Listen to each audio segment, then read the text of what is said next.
welcome to this sitting of the National Assembly, the sitting at which the budget for 2021 will be debated. Our invited pastor is not present for unknown reason, and so I've just asked the clerk of the House to lead us in a short prayer. Madam Boddy Thompson.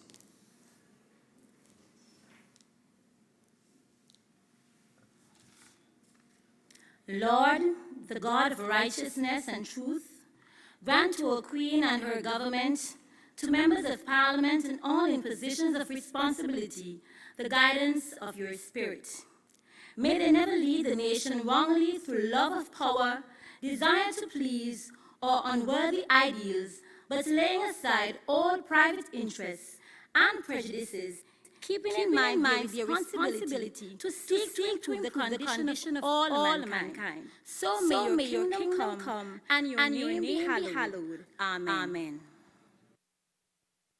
Be seated.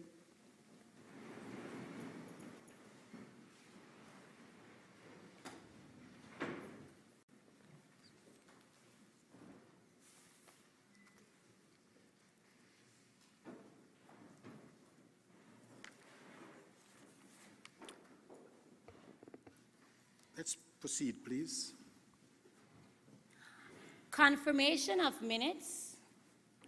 The minutes of past sittings would be deferred at this time. Messages from the Governor General. I would advise that the fiat from the Governor General has been received.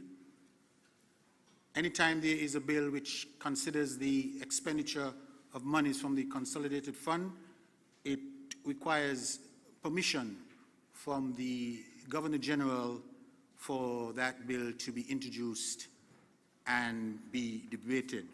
So that fiat has been received. And just for general information,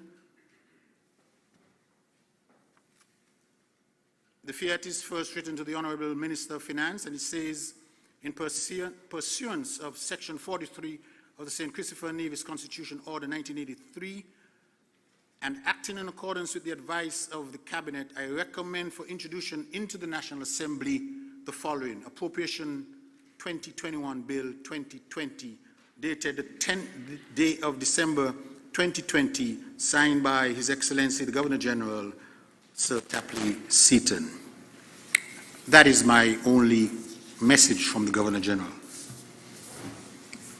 Presentation of papers and reports from committees.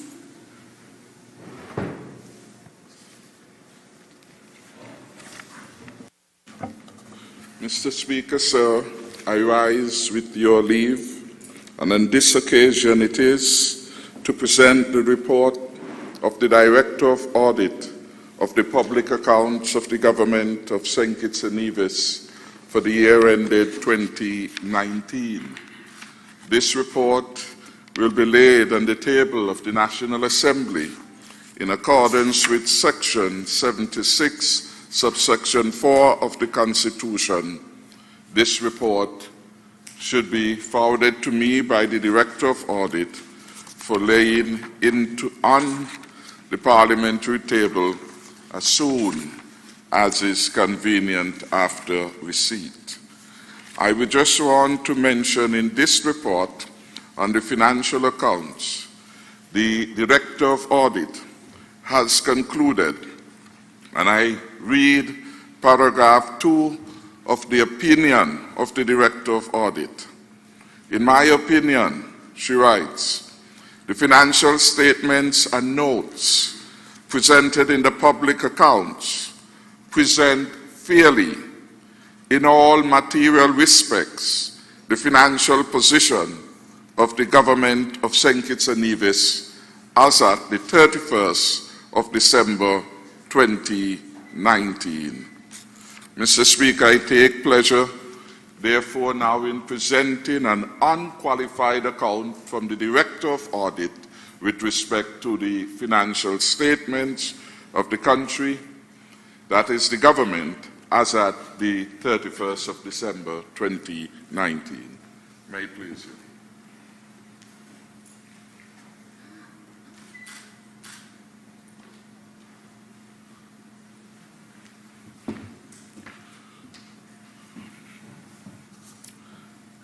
Mr. Speaker, I must at this time also lay on the table the draft estimates which shall be the subject of the conversation or the debate on the appropriation bill which will follow.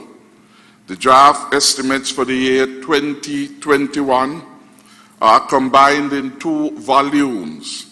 Volume 1, Government Expenditure and Revenue Plans, and Volume 2, presenting details of the ministry plans. In presenting these estimates before the Honorable House, Mr. Speaker, I should put a brief context. That is, we have considered the challenges facing our small economy, and we have designed for discussion today and approval a budget that would help to maintain fiscal prudence while at the same time provide the necessary resources to continue to build our beautiful country. As is customary, Volume 1 provides the details of my government's expenditure and revenue plans, while the plans for the expenditure by the various line ministries are captured in Volume 2. Permit me, Mr. Speaker, to assist the public by a brief summary of the proposals encapsulated in the two volumes. The government has worked hard to ensure that resources are provided to maintain the delivery of public services.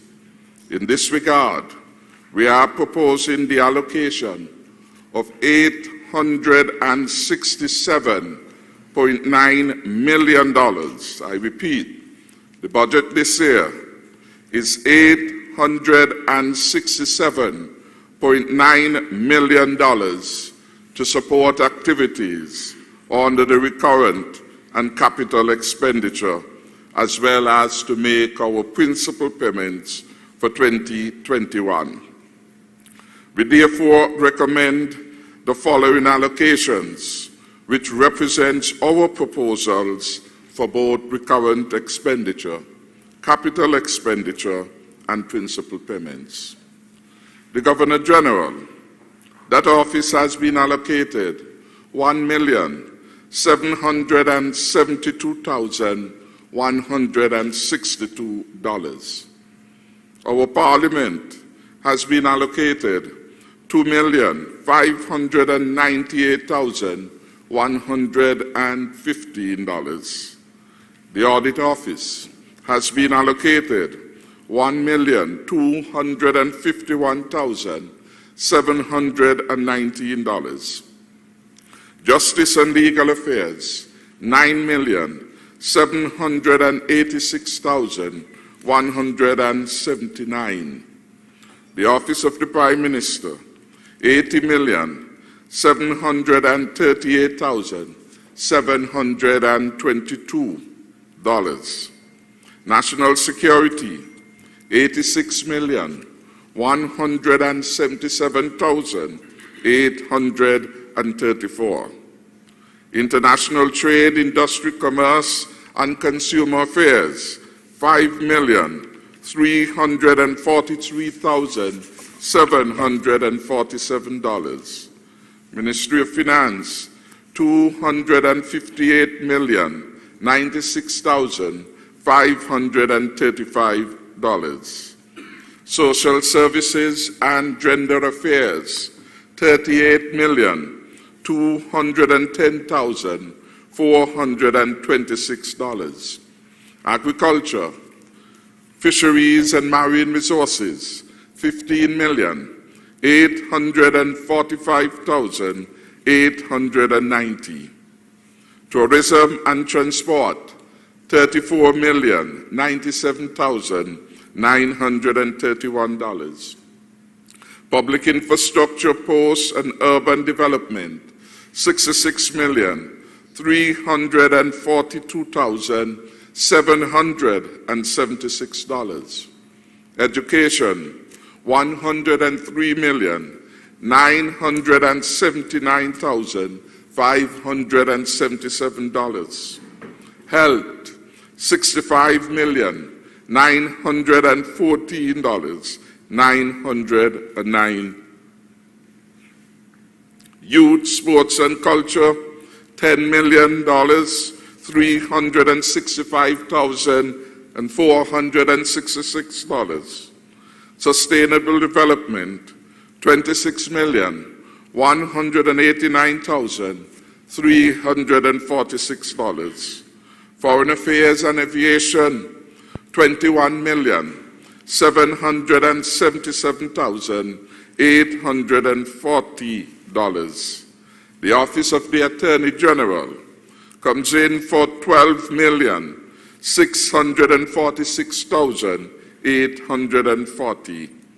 The Ministry of Labor is allocated $9,115,477. Human Settlement, Ecclesiastical Affairs, and the National Health Insurance is being allocated $7,338,609. Environment and Cooperatives, $2,757,049. Entrepreneurship and Communications, $7,572,693. Mr. Speaker, the proposed allocations would assist the government to maintain resilience in our response to the pandemic.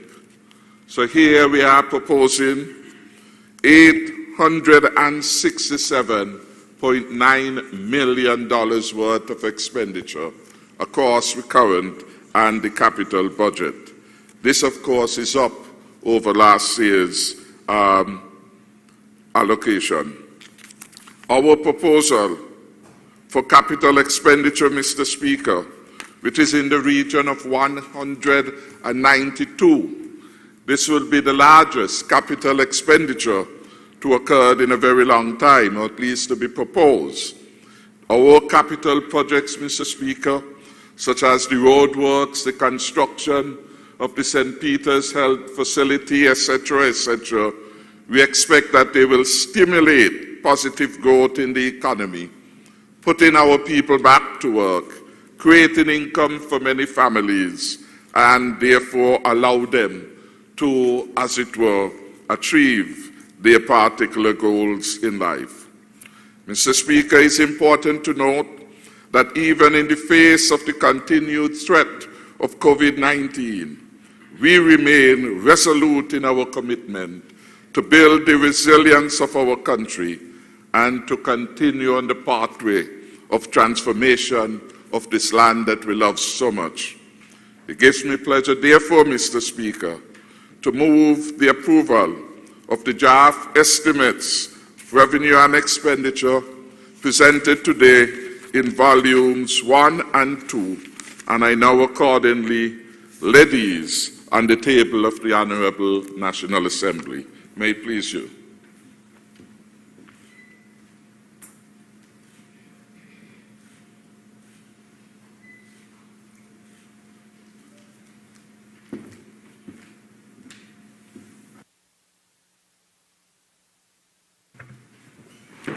Motion for the approval of the estimates of the expenditure.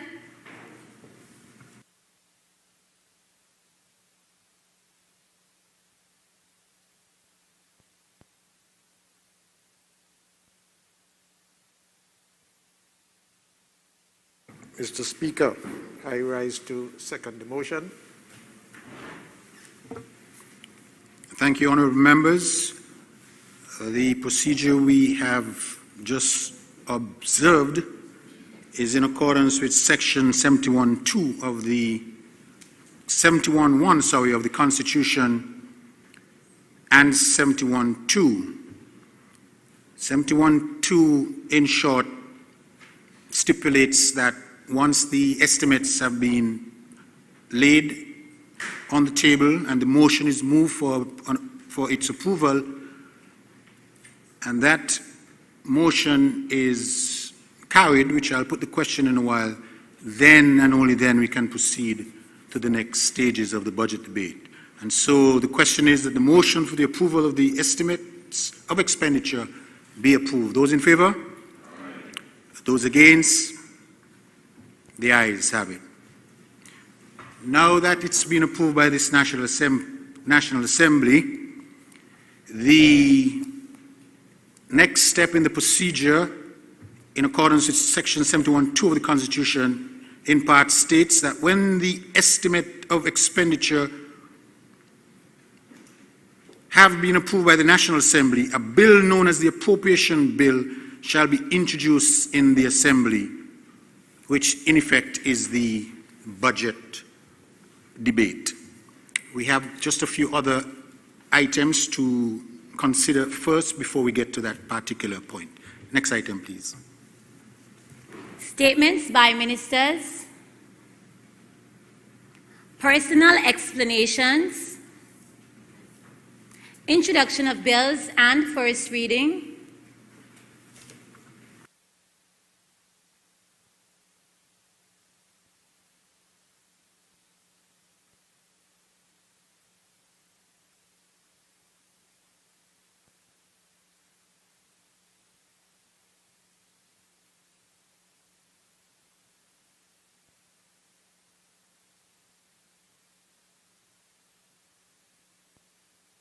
On the motion. The question is that the Appropriation 2021 Bill 2020 be read a first time. Those in favor? Aye. Those against? The ayes have it. a bill to provide for the services of St. Christopher and Nevis for the financial year commencing 1st January 2021 and ending on 31st December 2021, otherwise known as the Appropriation 2021 Bill 2020. The Appropriation 2021 Bill 2020 has been read a first time. The next step in the procedure this morning is for the actual budget address to be given. Clerk, could you indicate, as per the other paper, the next item, please? Public business, bills, second reading. Speaker, with your leave, I rise to present the Appropriation Bill for 2021, and more properly styled, the Appropriation 2021 Bill 2020.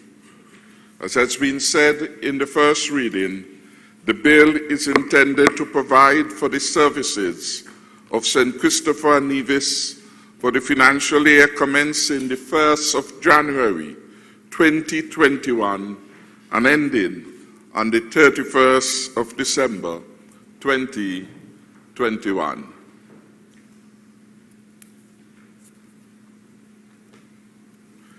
The bill, Mr. Speaker, we're having some lighting challenges.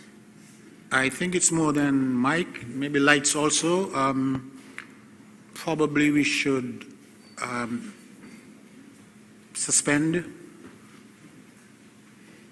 This Honorable House stands suspended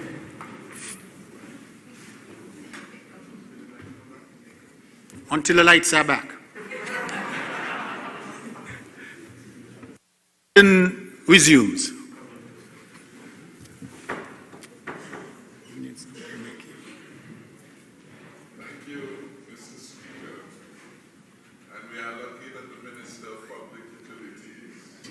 Is close by, so at the tip of a finger, he has it restored. But Mr. Speaker, this is an important exercise in the constitutional democracy which we work in St. Kitts and Nevis.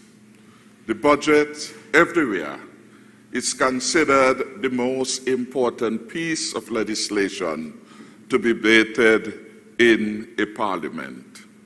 And it is critically important. Other than a motion of no confidence, there is no other legislative agenda that assumes such significance.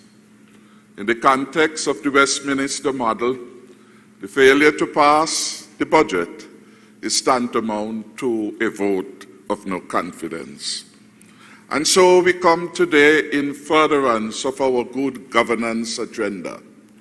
You very ably articulated the constitutional and legal underpinning for the exercise in which we are engaged. In order to service the country, we have to come, as it were, in the sunshine of public scrutiny of the Parliament to seek approval with respect to every expenditure head. And those items are detailed in the volumes that have been submitted before. $867.9 million we are proposing to have approval for to meet the business of the country for next year. Of this amount, Mr. Speaker, 97.8 million in the ordinary course of things are constitutionally mandated as charged on the consolidated fund, and they need not be voted to become applicable. 2020, Mr. Speaker, will long be remembered for many things. But of everything else, 2020 will be remembered for COVID-19. That more than the birthdays, the anniversaries perhaps, has loomed so large in the lives of an entire global community that none of us dare to forget 2020. 2020 then will go down in the annals of our history as an exceptional and memorable year, as we have experienced mixed fortunes around the world and right here in St. Kitts and Nevis.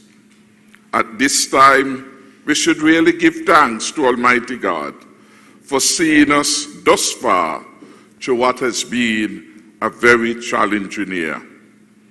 On the positive side of the events that would memorialize 2020 would be our resounding victory at the polls and the return of the team unity at the helm of the government of St. Kitts and Nevis. My team unity administration is humbled by the overwhelming support and confidence that our people demonstrated in us by the tremendous victory we secured at the polls on the 5th June 2020. We have been given a clear and even stronger mandate to ensure the continued development of our federation and to secure a stronger and safer future for all of our people. They have already begun to deliver on this mandate. Yes, we have. And we pledge to work even harder to improve our delivery. This is our pledge to our people, to all who choose to live, work, and do business here in our land of beauty.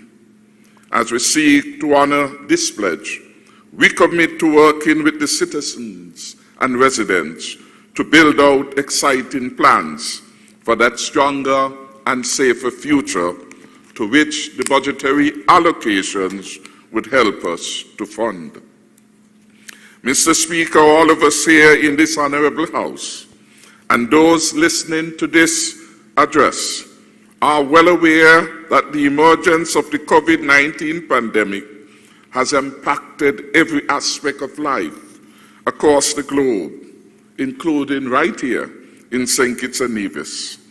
It has forced us to confront situations that we never envisioned 1 year ago, nor 9 months ago.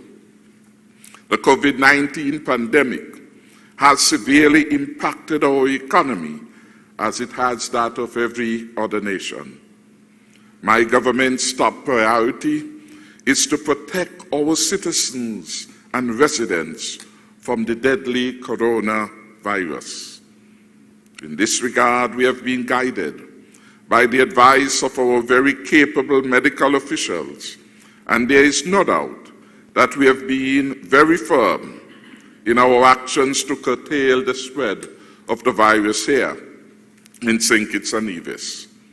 The implementation of strict COVID-19 protocols has served us well, so much so that to date we have had a relatively low number of confirmed cases of the virus, no community spread, and we thank God, 0 deaths in our federation.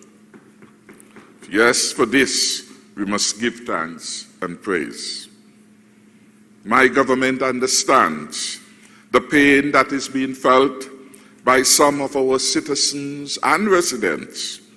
Our cabinet is determined to do everything that is possible to assist. In addition, we will continue to consult, to listen, and to act in the best interests of our people. For this reason, just about 2 months ago, we took the opportunity to engage in dialogue with a wide cross-section of civil society partners to exchange views and share ideas so that their input can help us to shape the 2021 budget.